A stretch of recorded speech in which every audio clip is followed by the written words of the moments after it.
Hello, welcome everybody for this afternoon webinar. First, just to say that the webinar will be recorded, which we will send a link to you afterward, so you can look at the presentation afterward or pass it to other people if you want. So the presentation is organized by Institution of Mechanical Engineer, Birmingham Area Committee. And today we have the privilege to get Helen Leyshon with us to talk to us about how to MMB manage environmental risk in design and build contracts. So Helen is the environmental lead for a major engineering consulting company called Mott MacDonald. Before I pass the time to Helen, just a few things and housekeeping. Today's presentation will be around 20 minutes each. And then afterward, we will give you some time to answer your questions. So if you do have any questions, then on the right-hand side, there should be a box you can put in ask a questions. So feel free to put in any questions, and then we will try our best to answer as many as possible at the end. Yep, that's about it. Can I pass the time to Helen? Thank you. Lovely. Thank you, Larry. Good afternoon, everybody. Thank you for joining me today. I hope you're all keeping well. My name is Helen Leyshon, and I am the environmental lead for Mott MacDonald Bentley. And today I'd like to talk to you about how we manage environmental risks in design and build contracts in the water industry. I'm going to begin by introducing Mott MacDonald Bentley as a company, as well as my role in the business as an environmental lead. I will talk about the many ways in which we can interface with the environment, as well as the many links I have across the business. In the second half of the presentation, I will discuss a case study to demonstrate how MMB integrate the management of environmental risks into project work. I will conclude by talking about lessons learned from the case study and any aspects we take forward to manage in all of the projects we work on. And of course, at the end, there'll be some time for questions. So first of all, who are MMB? So MMB is a joint venture between Mott MacDonald, a global engineering consultancy, and J&B, a British construction company. We are a fully integrated design and build contractor, providing an end-to-end service for our clients. We are one of the largest design and build contractors in the water industry today, currently delivering services for 6 water companies and about to start working with the 7th. So I'm based, along with Larry, in Shifnal in Telford, where we work with our client, Severn Trent Water, to deliver innovative solutions within both the clean and wastewater industry. As design and build contractors, we help identify the solution, undertake the design, and build a new asset. Projects we work on may include drilling new abstraction boreholes, building new service reservoirs, installing cross-country pipelines, upgrading existing sewage and water treatment facilities, and restoring rivers. So why am I here? Why is environmental management so critical to our business? Well, firstly, there's legal compliance. Working in sensitive environmental settings, close to protected species sometimes, managing waste and undertaking potentially harmful activities are all subject to regulation. To protect our business, we must understand how to comply legally and obtain the correct permissions from the appropriate regulators. Failure to comply can lead to significant fines and even jail sentences. Obtaining these permissions themselves can take time and require survey data and have associated costs, of course. And a big part of my job is managing permitting and consents to protect the business and our operational staff. Secondly, we need to manage environmental risk, as we've got a moral obligation to ensure our projects do not cause harm. And this takes us on to the third point, as failure to protect the environment or causing a pollution incident will, of course, adversely impact our reputation with the client, stakeholders, and members of the public. Finally, there we've got client goals. The water companies, for example, plan to achieve net zero carbon emissions by 2030, and Severn Trent Water have additional goals around biodiversity net gain. As Tier 1 contractors, we need to evolve to ensure that we help our clients achieve their targets. For those of you who don't work in an environmental role, it's quite easy sometimes to underestimate the wide range of aspects that our job encompasses. And I've listed here just some of the more common areas that we get involved in. From developing strategies to improve sustainability, to planning and undertaking ecological surveys, from reviewing contaminated land data, to checking waste returns, from developing risk assessments for permit applications, identifying new innovative products to help us manage pollution risks on our construction sites. The role is hugely diverse, fast-paced and unpredictable.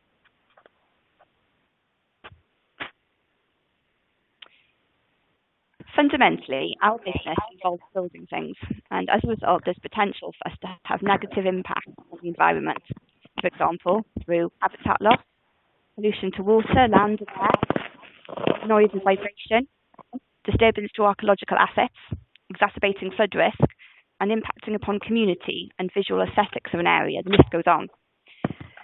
Alongside risks, there are numerous opportunities to be discovered and implemented with regard to the environment. For example, habitat creation, engaging with our communities, and improving carbon management and water quality. A large part of the role is to identify risks on a project-by-project basis and to ensure that impact is minimal and opportunities are realised.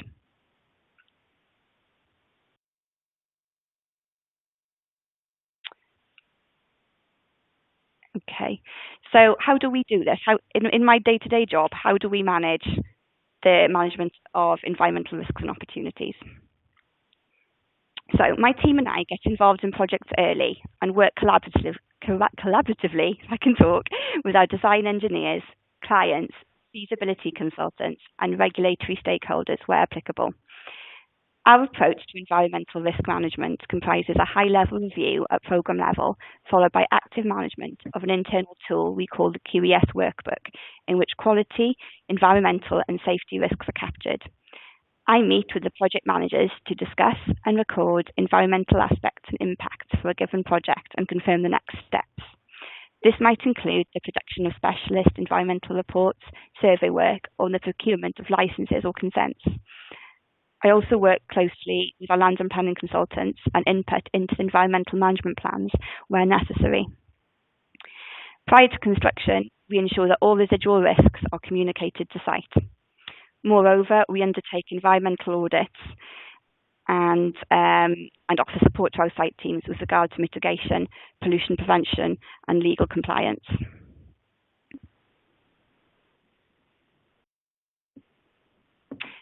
In addition to our work with design and construction teams, we work alongside other environmental professionals across the MMB regions, in leading initiatives to promote environmental and sustainable attitudes throughout the company. I sit on our clients' environmental forum and attend external environmental networking groups to ensure we are kept up to date with current legislation and innovation.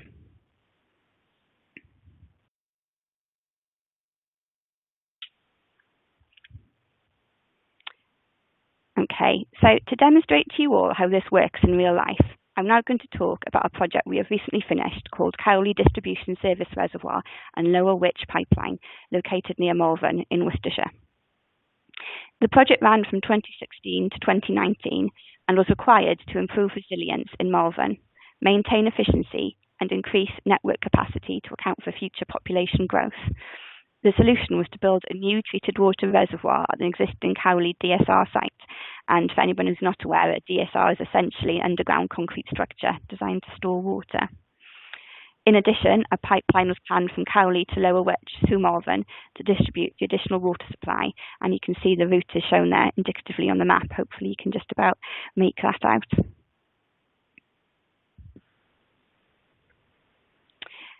As with all the projects we work on, environmental risks associated with Cowley and Lower Witch were identified during design, which consisted of a high-level review and use of the QES workbook. The first risk we identified was that the site was located on the edge of an area of outstanding natural beauty. This meant our construction work could have had an impact on the aesthetics of the surrounding environment, and the designation itself could have been at risk. The site was partially surrounded by a species-rich hedgerow, providing habitat for dormice and nesting birds. The hedgerow itself was considered important under the hedgerow regs due to its age and relevance to the surrounding landscape. There was an ordinary watercourse near the site, which needed protection from pollution during construction. The access to Cowley DSR was part of the Shropshire Way public right-of-way, and as such, impacts to the public using that track had to be considered.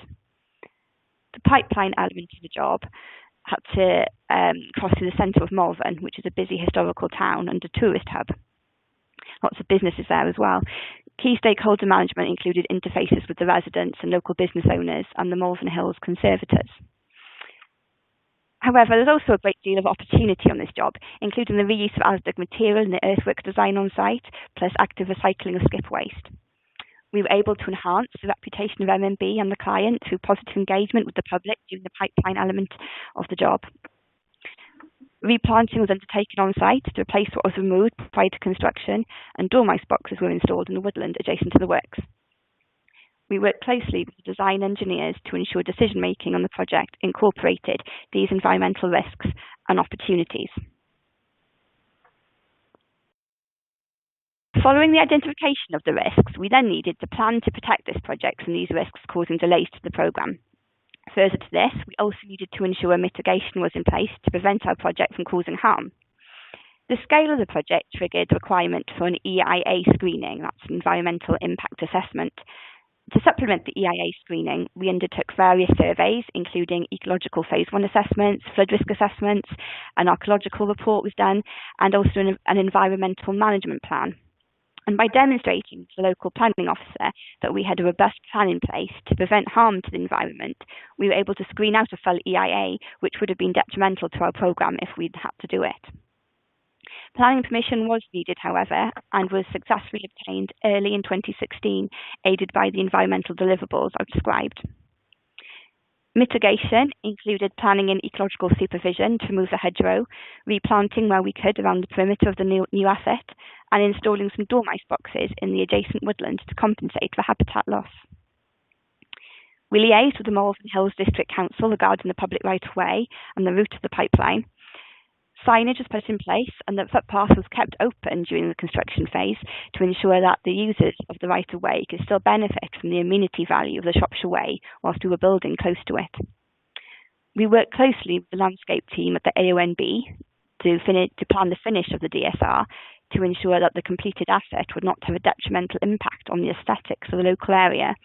Water companies, you may know, prefer the finish of the roofs of their built reservoir or buried reservoirs to be stone. So we worked closely with the colourist and the AONB to ensure that the stone we picked complemented the environmental setting. Finally, the environmental management plan was used to highlight solutions to potential pollution risks and nuisance, including noise, vibration and dust that could have been produced during the construction phase. Once the design was in place, the really exciting bit started as we took the project to site in July 2016. Here, the benefit of our working design came to fruition as we checked our site activities against the environmental management plan to ensure compliance. My involvement on the job was slightly different from this point on, so rather than planning and mitigation, my role was to undertake regular environmental audits on the site and support our operational team. A key part of this was pollution prevention and checking that the site team were incorporating this into their work. I always ask my teams to think about pollution sources, pathways and receptors. So what could go wrong or cause harm or disturbance, what or who could be impacted, and what we're going to do to stop it. For example, on this project, we had a large stockpile of spoil stored temporarily. This is a potential source of pollution should that get washed into a watercourse or so forth. The receptor in this case is a ditch on the site boundary, and the pathway could be overland flow in heavy rain events. To break this chain, silk fencing was installed around the base of the stockpile.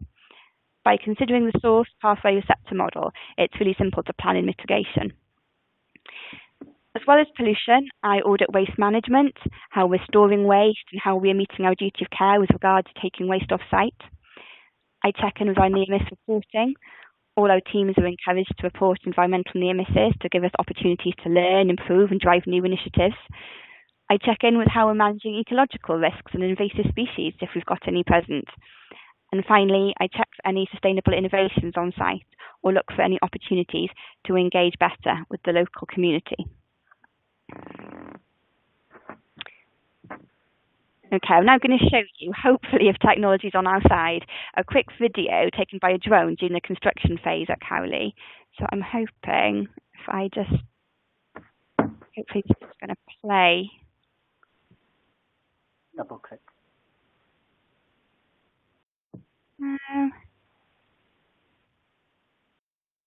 I knew technology was going to let us down at the 11th hour. Bear with me, folks. Double click on slide.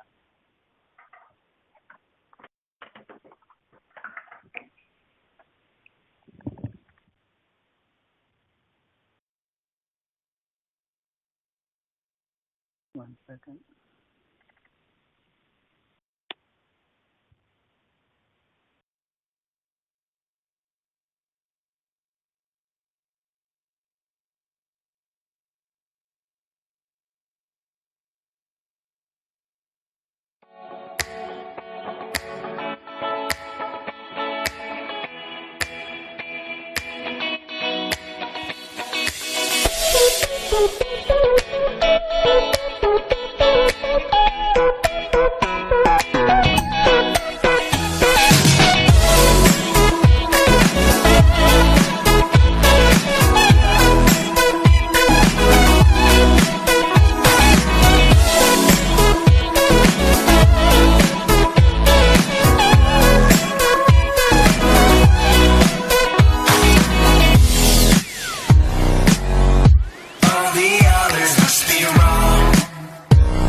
Okay, so we got there in the end. Hope you enjoyed that. Okay, now you can see the finished project across the two slides. So on the left, we've got the original asset. You can just see it's buried. And then in the photo on the right, you can see the new asset we've built just to the left of the original. So that was our project.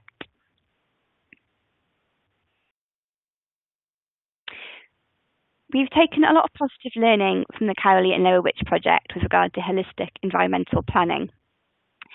Firstly, the design and construction team worked together closely, collaboratively, throughout all phases of the project to ensure that the construction processes were fully understood, environmental risks identified, and appropriate mitigation was incorporated into the project programme. Furthermore, through multidisciplinary workshops, for example, ecologists, archaeologists, landscape architects, and environmental specialists working together, our approach to risk management has been holistic and streamlined. Secondly, through liaison with relevant stakeholders and our clients, customers, early on in the project life, we were able to ensure our disruption to local communities was minimised. And you can see in that photo one of our gangs from construction, given a cake made by one of our local business owners who was thrilled with how we really minimised disruption when we were building just outside her shop in the road to put in the new pipeline. The project has also demonstrated how simple wins for biodiversity can be easily incorporated into projects. Here, the simple installation of dormouse boxes has led to a net gain in habitat value on the site. And finally, this project has showcased that if you involve environmental specialists throughout the project, you will get greater gains in terms of management at the end. Now, I originally prepared a variation of this presentation to a local environmental networking group here in Shropshire. And they hosted an event on environmental planning with this tagline in green text at the bottom of the slide. While development is key to sustained economic growth, so too is the maintenance of our environment. And that quote really resonated with us in MMB, as we felt that sometimes the construction industry can get a bit of a bad press, as traditionally environmental management is not always at the forefront of the industry. However, we understand that development is integral to economic growth and is going to happen with or without environmental specialists involved. And we feel thrilled to be part of a construction company that puts planning for the environment at the heart of business operations. Any questions? Thank you, Helen. So if any of you do have any questions, do put your question in the box on the right-hand side and ask a question. While you guys try to put in question, maybe I can ask Helen one or two questions. So I just want to ask you, what sort of most common mistake either the design team or the construction team make, which at the end will cause environmental incidents, like, for example, flooding or contamination or pollution, those sort of things. And then at the end, maybe you can talk about what sort of consequences for us as a company as well, maybe. Sure, yeah, that's a really good question. Well, I don't want to single anyone out, so I'll do design and construction then for things that maybe haven't gone to plan.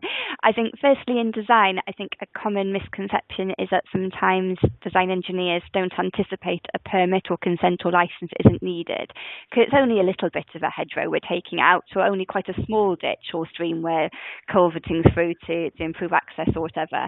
So we don't really need to have permission, but to be very clear, particularly if we're working near water, if we're doing any work in channel, permission from the local authority will be needed, and just because you're going to be in and out doing that bit of site work in a week doesn't mean you don't need to have permission, and it would be a legal breach if we fail to get that bit of paper in place. And we have had instances when we've got to site and we don't have that bit of paper, and we've had to rejig programs in order to get the appropriate permission in place. And as we all know, you start to rejig programs and restructure how we deliver a project. That's when the money starts to roll on, really. So I think that'd be my big learning for design teams. I think in terms of site teams, I think we always start on site with really, really good intentions. We have silt fencing in place. We're monitoring our ecological risks. We're doing our toolbox talks. And I think as time and money presses on and we're 18 months into a program and we're running to try and deliver a project successfully with all the other pressures on us, things start to lapse a little bit. So I think the learning for site teams would be just ensure that environment is front and centre of our weekly, monthly, quarterly progress meetings.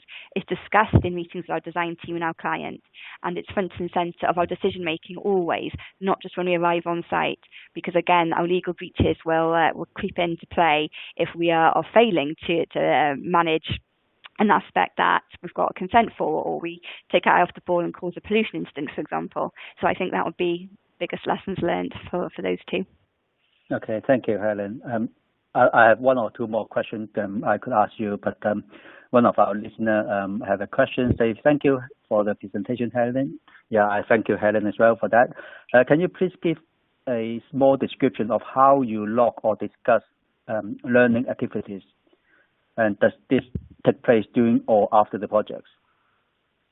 Oh, so how we learn from projects, is that the question? Yeah, I would say so. Yeah. Okay. Whether I suppose it's whether you keep continuing learning, or do you just do the learning afterward? I'm going to say continual learning generally. I think I do have quite a presence on our construction sites. So I go out minimum every 3 months to all our sites, and I think the main conduits for us to feedback good or not so good work on site or through design is in morning briefings on site, or RAMS reviews when we might, say for example, if we had a bad near miss and we almost got some silt into a water course, we had some spoils stored, a big rain event came, our silt fencing wasn't really up to scratch, and we nearly released some silt into water course as an example, then the learning there would be to review the RAMs and update them so the site teams understand what the next steps and improvements that need to be made are. And it might be attending site and having a stand down with the site teams to talk about that. I think in terms of more the design side of it, myself and my team here in Shifnal spend quite a lot of time reviewing audit data, near miss data, things we see out and about on site, and developing new initiatives, developing new guidance notes. And we've actually written, in the last 18 months, we've written 5 company environmental standards. So it's continually writing these guidance notes, updating them and sharing them with the design teams to make sure that we are continually learning. I hope that answered your question. Yeah, thank you, Helen. I mean, what I would add is kind of similar to health and safety, where we will have some lean risk reporting. Similarly, in environmental, in MMB, we do have something called lean risk reporting for environmental incident as well. So basically, the idea is that some other projects or other office could also learn from the incident as well, and so everybody can learn and prevent anything happening again, anything similar to happen again. Sometimes the result or the incident could be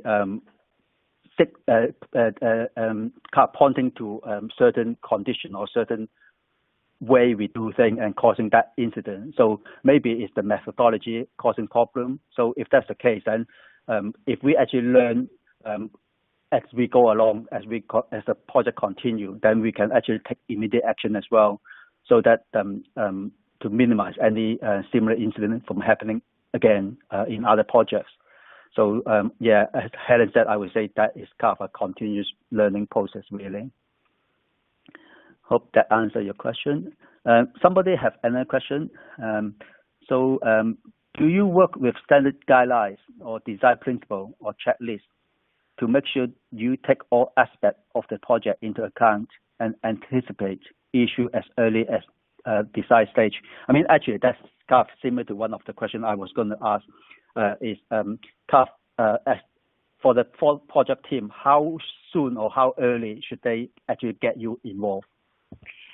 Oh, that's a great question about the construction teams. I'll do that part of the question first. As soon as possible. That's a really cheap answer, probably. But as soon as you know who your site team are going to be, who your delivery manager is going to be, get them involved.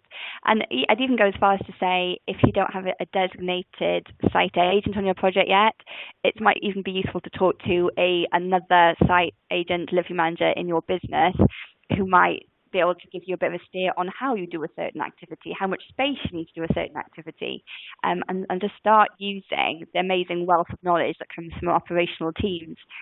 Another learning, I suppose, I've got over the course of my career is that sometimes you walk up to a site to do an audit, and whilst we thought we'd be working, 20 metres away from a massive old oak tree, actually now we're 7 metres away, infringing on that really important protected root zone. And actually how we're going to build the thing is becoming far more complicated. So I think we need to be engaging with our operational teams very early on, as soon as you can get anybody involved, because they will add so much value with regard to how we build stuff and how much space we need. And I think as well, in terms of, for me, thinking about waste, it always feels like we end up with more waste spoil than we thought we were going to. I don't know whether that's a first. So I think, again, it's worth speaking to the operational team and try and get a real feel if we're digging in clay or sands or gravels, what might we be getting out of the ground and what can we do with it. So that's a bit on construction teams. The bit about checklists, yes, I mean, obviously we use, follow legal compliance in terms of ecology, making sure we have licenses in place, working near water licenses in place. Natural England, EA, local authorities will have their own standards that we follow, but to simplify life, they are integrated into our own QES system here in MMB. So the checklist I touched on very, very lightly in the presentation, the QES checklist, will pick out various aspects of environmental management, archaeology, landscape, designated sites, whatever, and asks questions to the design team based on the British standards, if you like. So that's all wrapped up early on, and then that's a working document that lasts until we get to site. So I hope that answers that. Yes, sorry, I forgot to post a question to public, so people can let me do that first before I continue. So at the end of that question, I mean, am I right to say different local council, they have slightly different requirements, so make your life slightly more difficult, isn't it? Yes, it can be. So local authority, thinking that the easy one to talk about now would be working in ordinary water courses. So an ordinary water course is a smaller minor channel that is maybe a tributary to a main river, or even a smaller ditch or land drain. And local authorities are the regulator for that. And there are a list of criteria that will trigger the need to have consent if we wanted to dig through it. But certain activities, for example, are exempt. So if you were to drill or place a pipe under an ordinary water course, you would not need consent. But if you're going to open cut through the ditch, you would. So subtle differences. Or if you're putting a head wall on, you probably would. But if you were building it offline, as it were, you wouldn't. And sometimes there can be a certain amount of subjectivity with regard to if consent's needed or not. And yeah, I suppose that can differ as you talk to different teams. I think that goes for many things really. But generally, I think my advice would be with regard to working with local authorities and the EA and the other major regulators is just try and talk to them early, because first of all, you might be trying to get a consent when it's not needed. You might be able to find a better solution by talking to them. And secondly, if they know what your project looks like before the application lands on their desk, from experience, it tends to go through the approval process far quicker. You tend to get the outcome you like. So I'm a big fan of inviting our regulators out onto site to meet us, to talk through what we're building, where, how we're going to build it, when we're building it. And if there are any little wrinkles in the design or some things which might cause a sticking point in the application, shall we say, we can iron it out before the application gets to their desk. So that's another bit of learning. Okay, thank you, Helen. The next question, I think, is from your fellow environmental professionals. The question is, do you do EIA in-house or do you subcontract that out? I think I know the question, but I'll let you answer it. Yeah, it's a good question. So the EIA screening that we did for Cowley, the reports were written by ourselves and MMB. We've got a large team of environmental resources in the wider Mott MacDonald world, I'm sure you can imagine. So we wrote the reporting. In that instance, it was coordinated by our land and planning consultants, as they are employed directly by our client. Although I know in other regions where MMB operates, so Welsh Water, for example, the client doesn't hire a separate land and planning consultant, so we do it all in-house. So it just so happens where we are in MMB, Severn Trent, we've got a land and planning consultant to steer us through the process, but we work very closely with them. I was on the phone to one of our contacts just yesterday, actually discuss a project, and it's a good relationship. We work very closely together to make sure that we get the right outcome. So yes, so in answer to your question, yes or no. Well, I suppose depends, isn't it? Yeah. The next question is quite interesting. Is from some of our colleagues from Leeward Wales, actually. Is asked, well, thank you, Helen, and most interesting, has your environmental information been used, changed the construction program orders or phase, for example, due to habitation, behavior, water level, visitor number, etc., which take priority with the client? Well, which of these take priority with the client and the completion date and the cost and environment? Can't speak now. Yes, that's a really great question. And yes, absolutely it has. Sometimes it's a nice, easy one. We find a nesting bird and we have to put off clearance for a couple of weeks, maybe a couple of months. So that's quite easy. We have had jobs where we've had to restructure the program entirely. Working in River, for example, we couldn't work. I'm trying to think of a few jobs where we've been wanting to do some in-channel work, but we couldn't do it when salmon would be active, so we've had to reschedule. And in terms of the client, I mean, of course, there's always going to be a little bit of frustration when you have to feedback, we're going to have to change this. But I must say, we're really, really lucky here with our client.